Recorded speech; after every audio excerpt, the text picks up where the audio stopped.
ബ്രിട്ടനിലേക്ക് കുടിയേറി പാർത്ത റുവാണ്ടൻ ഫാമിലിയിൽപ്പെട്ട 17-കാരൻ ഒരു ഡാൻസ് സ്കൂളിൽ കയറി 6, 7, 9 വയസ്സുള്ള 3 പെൺകുട്ടികളെ കുത്തിക്കൊന്നു. 8ഓളം പേർക്ക് പരുക്കുമുണ്ട്. കുറ്റം ചെയ്തവൻ ഏതു സമുദായത്തിൽപ്പെട്ടവനാണെന്ന് വെളിപ്പെടുത്താൻ പോലീസ് തയ്യാറായില്ലെങ്കിലും ഇത് മുസ്ലിം കുടിയേറ്റ വിരുദ്ധ പ്രക്ഷോഭമായി മാറുകയായിരുന്നു. വ്യാപകമായ ആക്രമണങ്ങളാണ് ബ്രിട്ടനിൽ നടക്കുന്നത്. മോസ്കുകൾക്ക് നേരെയും സ്ട്രീറ്റുകളിൽ ഇറങ്ങുന്ന ഏഷ്യൻ വംശജർക്ക് നേരെയും ആക്രമണം നടക്കുന്നു. പോലീസിന് നേരെയും ആക്രമണമുണ്ടായി.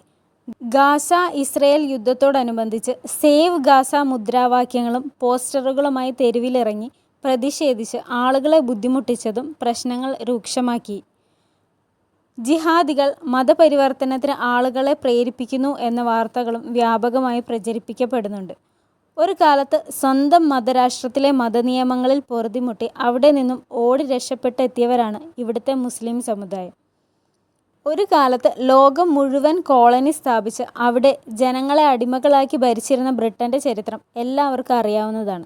സ്വാതന്ത്ര്യം, ജനാധിപത്യം ഇവയെക്കുറിച്ചൊന്നും യാതൊരു ബോധവുമില്ലാതിരുന്ന മനുഷ്യർ ജീവിച്ചിരുന്ന കാലത്ത് കോളനികൾ സ്ഥാപിച്ച് പിടിച്ചടക്കുന്നതായിരുന്നു വിജയം. അതവർ ചെയ്തു.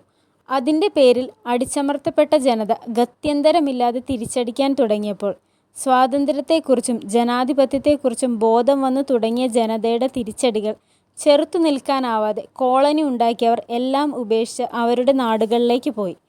ആ തലമുറയുടെ പിന്മുറക്കാർ വന്നപ്പോൾ അവരുടെ പൂർവികർ ലോകത്തുള്ള മറ്റെല്ലാ ജനങ്ങളോടും ചെയ്ത ക്രൂരതകളും അടിച്ചമർത്തലുകളും കേട്ട് പശ്ചാത്തപിക്കുന്നവരായി. ഇതവരെ കൂടുതൽ ഉദാരമതികളാക്കിയിരിക്കാം. യുദ്ധം, ആഭ്യന്തര കലാപങ്ങൾ, മതനിയമങ്ങൾ ഒക്കെ സഹിക്കാനാവാതെ നാടും വീടും വിട്ട് ഓടിവന്ന ജനതയെ അവർ ഇരു കൈകളും നീട്ടി സ്വീകരിച്ചു. താമസിക്കാനിടവും ജോലിയും നൽകി അവരിൽപ്പെട്ടവരായി കണ്ടു. എന്നാൽ കുടിയേറിയവർ പിന്നീട് അവിടെ മതം വളർത്താനും അവിടുത്തെ നിയമങ്ങൾ അനുസരിക്കാതെ മറ്റുള്ളവർക്ക് ബുദ്ധിമുട്ടുണ്ടാക്കാനും തുടങ്ങി. അവിടുത്തെ ഭരണ സംവിധാനങ്ങളിൽ വരെ നുഴഞ്ഞു കയറി ആധിപത്യം സ്ഥാപിക്കാനും ശ്രമിക്കുന്നു. അങ്ങനെ എല്ലാം കൊണ്ട് സഹിക്കേണ്ട ഒരു ജനത്തിൻ്റെ പ്രതിഷേധമാണ് അവിടെ കാണുന്നത്. പല ഇടതുപക്ഷ ചായ്വുള്ള ചാനലുകളും ജിഹാദി ചാനലുകളും പറയുന്നത് കേട്ടു, തീവ്ര വലതുപക്ഷക്കാർ പ്രശ്നമുണ്ടാക്കുന്നുവെന്ന്. തങ്ങളുടെ പൂർവികർ ചെയ്തു കൂട്ടിയ തെറ്റുകളെക്കുറിച്ചോർത്ത് പശ്ചാത്തപിക്കുന്ന യാതൊരു മതചിന്തയുമില്ലാതെ സമാധാനത്തിൽ കഴിയുന്ന ഒരു ജനത ഇന്ന് തീവ്ര വലതുപക്ഷമായിട്ടുണ്ടെങ്കിൽ അതിനുത്തരവാദികൾ അവിടുത്തെ ഇസ്ലാമിസ്റ്റുകളാണ്. ഒരു രാജ്യത്ത് കുടിയേറി പാർത്ത് അവിടുത്തെ സ്വാതന്ത്ര്യവും വിഭവങ്ങളും ഉപയോഗപ്പെടുത്തി ജീവിച്ചിട്ട് അവർക്ക് തന്നെ ഭീഷണിയാവുന്നു. അവരുടെ വോട്ട് വാങ്ങുന്നതിനായി ഇടതുപക്ഷ രാഷ്ട്രീയ സംഘടനകളും മാധ്യമങ്ങളും എടുക്കുന്ന നിലപാടുകളും ഇതിനെ മോശമാക്കുന്നുണ്ട്. ബ്രിട്ടൻ്റെ അതേ പാതയിൽ തന്നെയാണ് ഇന്ന് കേരളവും. ഒരു പക്ഷേ നാളെയോ മറ്റന്നാളോ കേരളത്തിലും ഇത് സംഭവിക്കാം. ഇവിടുത്തെ സാധാരണക്കാരും ഇന്ന് തീവ്ര വലതുപക്ഷമായി മാറുകയാണ്. ചിലർ പറയുന്നത് കേട്ടു, ഒരു കാലത്ത് ബ്രിട്ടീഷുകാർ നമ്മളെ അടിച്ചമർത്തി ഭരിച്ച് സുഖിച്ചതല്ലേ, അവർ അനുഭവിക്കട്ടെ എന്ന്. അത് ശരിയല്ല. ആ കുറ്റബോധം അവരെ വേട്ടയാടുന്നതിനാലാണ് അവർക്ക് ഇന്ന് ഈ ഗതി വന്നത്.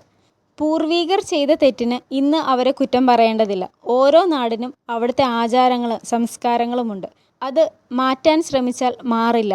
അത് ഇത്തരം പ്രശ്നങ്ങളിലേക്കേ നയിക്കൂ. ലോകം മുഴുവൻ ഇസ്ലാമാക്കാൻ നടക്കാതെ ഇസ്ലാം രാജ്യത്ത് പോയി ജീവിക്കുന്നതാണ് നല്ലത്. ശരീഅത്ത് തന്നെ വേണം എന്നുള്ളവർ അഫ്ഗാനിസ്ഥാനിൽ പോവുക.